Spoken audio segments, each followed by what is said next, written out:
Fellas, AC here. Welcome to another review. Nearly lost my voice there. Now, today I'm going to talk about a Dior Homme flanker, Dior Homme Intense.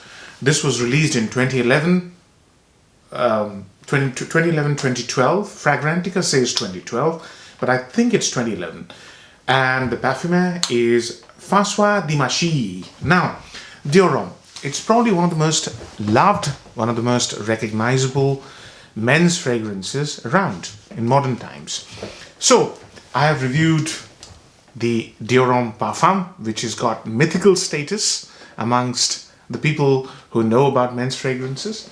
I have also reviewed Dior Homme Eau. This is a fabulous fragrance. I reviewed it in summer. It's mostly a summer fragrance. But Dior Homme, because of its lipsticky vibe, I've always avoided Dior Homme because it focuses too much on the lipsticky vibe. Now, I've got a few fragrances which do that. For example, Pomme by Francis Cousin that I've reviewed. So I've already got something like that.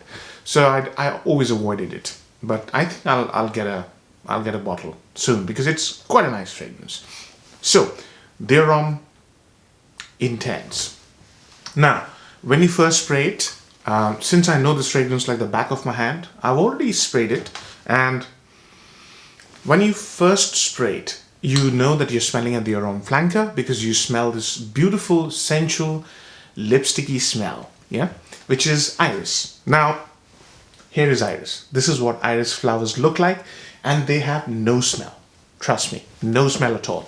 Some iris varieties do have a scent, but mostly the smell of iris comes from its root. And what they do is they actually preserve the root for about 4 years, and after that they're ground into a paste, and then the butter is extracted. That's why it's known as orris root butter, because it looks exactly like butter, and it gives off many facets. It's one of the most beautiful notes used in both men's and women's fragrances. Number one iris fragrance that I can remember, most famous, most critically acclaimed, is Chanel's number 19 Poudre, which I don't have, but I've heard it's really nice. I've got 2 versions of Chanel 19. Amazing fragrance, absolutely amazing. I'll review it. But this one here, so when you first spray it, you get this beautiful lipsticky vibe, and not vibe, but smell of very sensual lipstick. And along with that, what they've done here is introduced a fantastic, thick, hazy lavender iris. Beautiful combination. Masculine, elegant, modern. And with that, there's this syrupy pear, which is not my favorite. That syrupy pear makes this composition much sweeter than Dior Homme. And, you know, if you were to compare Dior Homme Intense and Dior Homme Parfum are completely different fragrances in terms of temperament. There's similarities. This one has got heavy leather and oud. This is really a very, very nice fragrance. Not for everybody, but top-notch. But Dior Homme Parfum is also different than Dior Homme because it's sweeter. And that pear stays for about 15-20 minutes and then it subsides a bit.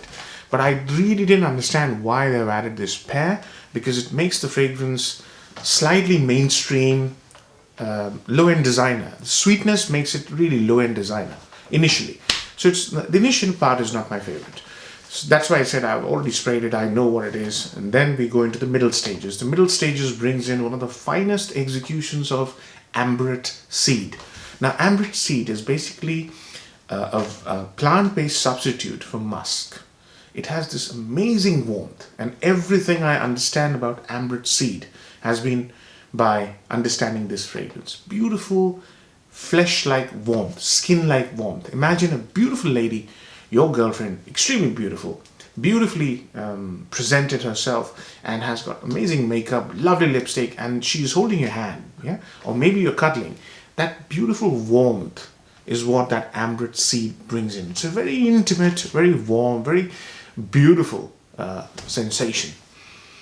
And along with that, when the fragrance starts to dry down in its later phases, that lipstick remains, that beautiful warmth of ambrette, the feel of musk remains, but they have brought in a fantastic vetiver. It's dry and soapy. So beneath that lipsticky, thick, resinous vibe, there's this amazing smell of vetiver. And that vetiver doesn't smell like green vetiver. It has this soapy feel about it. And along with that, which is it's not mentioned in the notes breakdown, but there's the smell of coffee. Yeah, unmistakable smell of coffee. It's all mixed together. And maybe the smell of coffee is coming from the mixture of pear and amberette and vetiver and lavender. Maybe that's what is creating the coffee accord. But there's this unmistakable hint of coffee.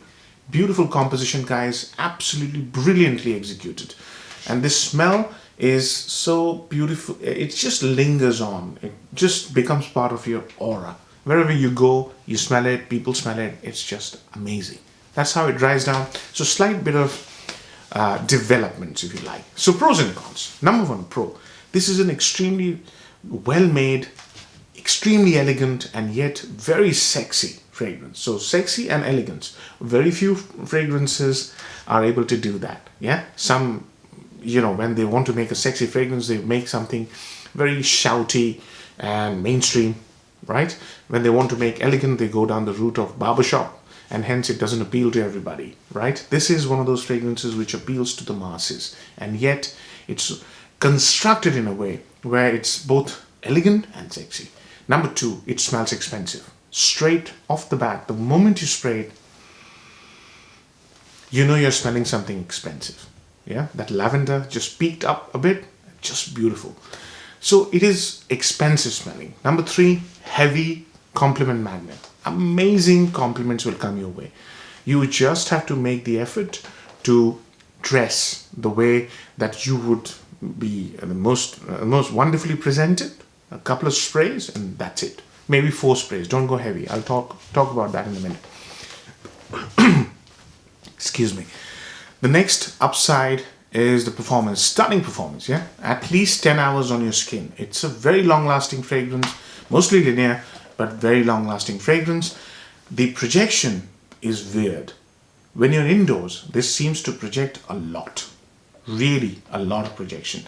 But when you're outdoors, on a cold day, and this is, I think, a cold weather fragrance, mostly, when you're out, you have to make an effort to smell. I don't know whether others can smell you, but you yourself, I myself, don't smell Dior Homme Intense when I apply.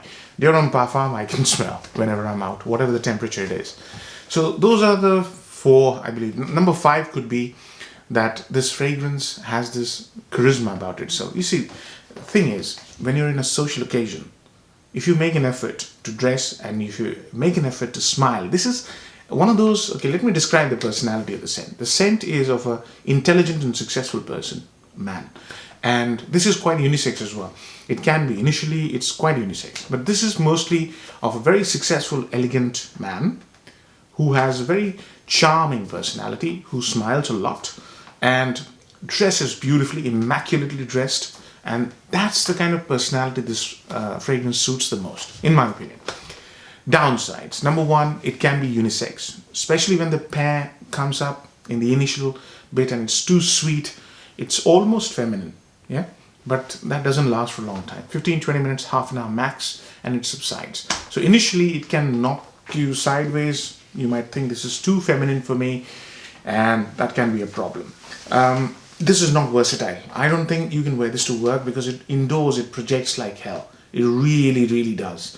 I've worn this to work a couple of times. I didn't feel as if I was gelling with the work environment, if you see what I mean. There's a certain type of aura when you go to work. It doesn't feel as if this is a work scent unless you're into a profession which involves you to smell like that. Yeah. For example, if you're into hospitality, entertainment, public relations, that sort of thing, it gels well there. So it's not very versatile according to me. And another one is this fragrance can really make you sick if you go too many sprays. I've tried it. More than 4 sprays is inviting trouble, especially if you intend to be indoors. Trust me, I've just got 1 spray at the top of my hand about 45 minutes ago, and it's really coming through beautifully. Yeah, go 4 sprays and you'll see it really overpowers you, makes it nauseates you because of that pear.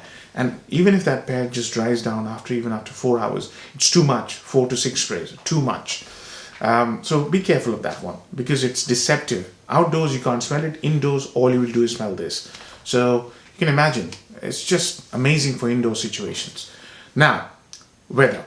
My feeling is, I've tried this in summer, our kind of summer, 20-25 degrees. That's the maximum.